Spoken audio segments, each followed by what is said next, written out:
somatic, again, of the body. So getting into your body instead of in our heads. As humans, that's just natural. We spend most of our time in our thinking brain.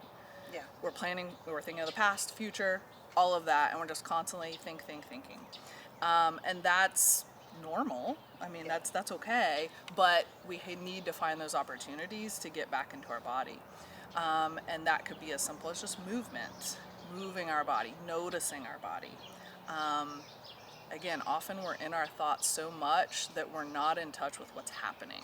Yeah. So maybe we're feeling stress, maybe we're in fear, maybe we're feeling sick about something, but it's, again, we're thinking about it rather than actually feeling it. And our bodies hold all that stuff. So again, if we're scared, we're anxious, we're, any of those words you want to use, our body absorbs that and it's holding it internally. And if Yeah. we're not allowing ourselves to react in whatever way we need to, and I'm sure we'll talk about this more as we get into some of the other modalities, but the somatic means, again, letting your body naturally feel, move, relax, process, express. It could be so many things, but again, it's that being in the present moment is a huge part of it too. Again, rather than thinking about the future and the past and all of that, it's like, where am I at right now? What's actually going on in my body? It's interesting because when I first really started diving into the education piece of the difference, I'm the type of person, I'm a lifelong student. Yeah.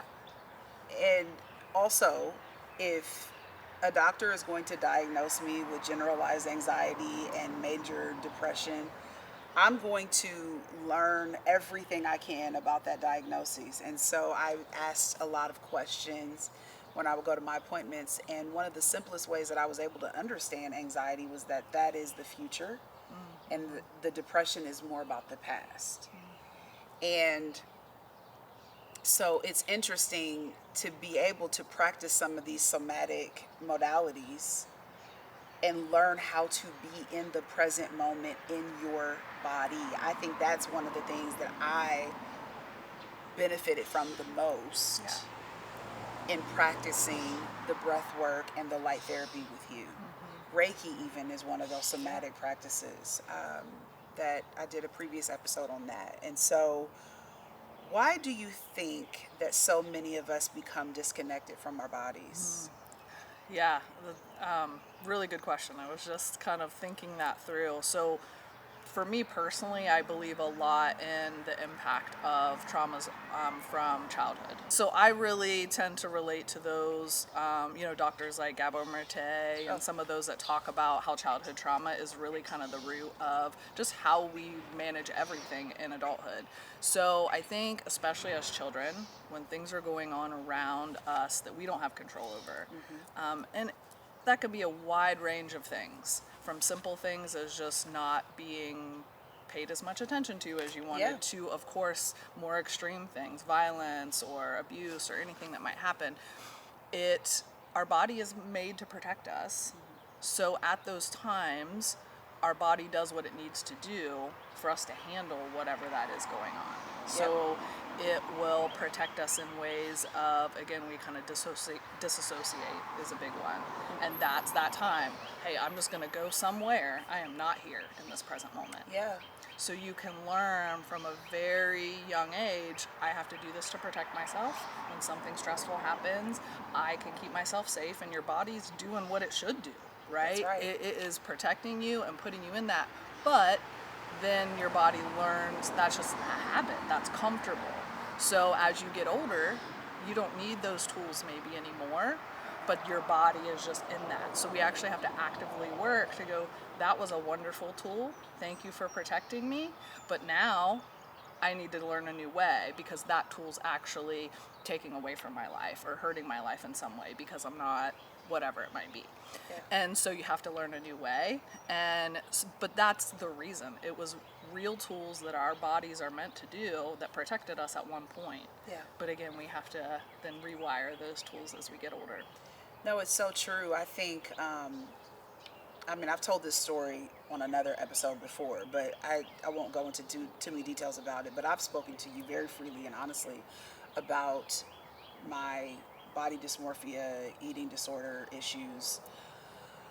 And that was this particular type of modality, the somatic practices, was really what took my recovery and my ED stuff to a whole other level. Yeah.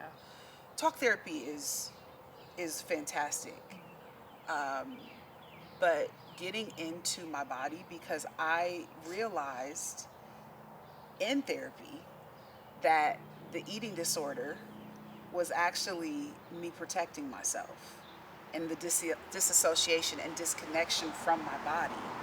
And that's why when people talk about their trauma, especially in their childhood or their teenage years, and they develop these eating disorders, they don't realize it, but it's very connected to trauma.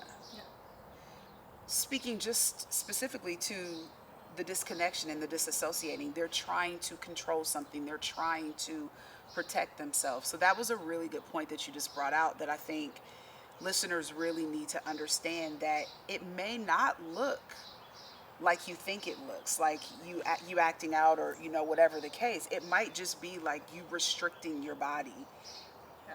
abusing exercise, not eating, overeating, anything that's not balanced. It could be a habit that used to be something Yeah. that It used served to you. serve you. Yeah. Yeah. That's really, really, really good. What are some of the signs that our bodies are carrying stress or grief, trauma?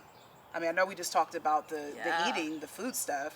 Yeah. What are some other things you think? Gosh, that's a really good question. So, man, that can show up in so many ways. Certainly, some of it is just the tension, right? Tension in your muscles, tension in your body. I know for me, as somebody else constantly stressed, I'm getting massages, going to get the body work, go to the chiropractor, whatever it is, you're trying all these things, and it's like, right there, it's like, man, why? Why am I so tense? Why Right. am I so, I can't seem to find relief? So there's that. Most of us are shallow breathing, so you're really not even oxygenating your body in the way you need to, because we're just stressful breathing. I just took a breath as you said that. Yep. Right? Like, Just got reminded, like, that happened to me. I remember it was during the pandemic. Of course, I was in healthcare, so there was no, it was a really stressful time trying to Yeah. manage that. But I remember, can still, clear as day, being on Zoom meetings, and of course, people are starting to talk about meditation and health and wellness and trying to help us, Right, right. manage this stressful time. But I can still remember just like taking a deep breath and feeling like I had never done that before. Like, wow. This deep breath Yeah. really changes How many everything. times do we hold our breath throughout the day? Very often, yeah. I mean, you and I talked about it a little earlier, teeth clenching. I mean, that adds to the tension, but also other things, emotional things, right? Anger outburst. You just do not have patience. You are constantly feeling like, I have to do more, I have to go more. You can't relax, Yeah. or you Yeah, can't yeah, yeah, just yeah. be with yourself. Yeah. Or you can't be constantly, or you always need to distract yourself. Now, our culture, I think we all have that at this point, unfortunately, with social media and all of that. But yeah, when you're in a place of you just really can't stop and be Yeah. without being really uncomfortable, I mean, those are just all signs of, Yeah. being kind of dysregulated, and there's some things to look at.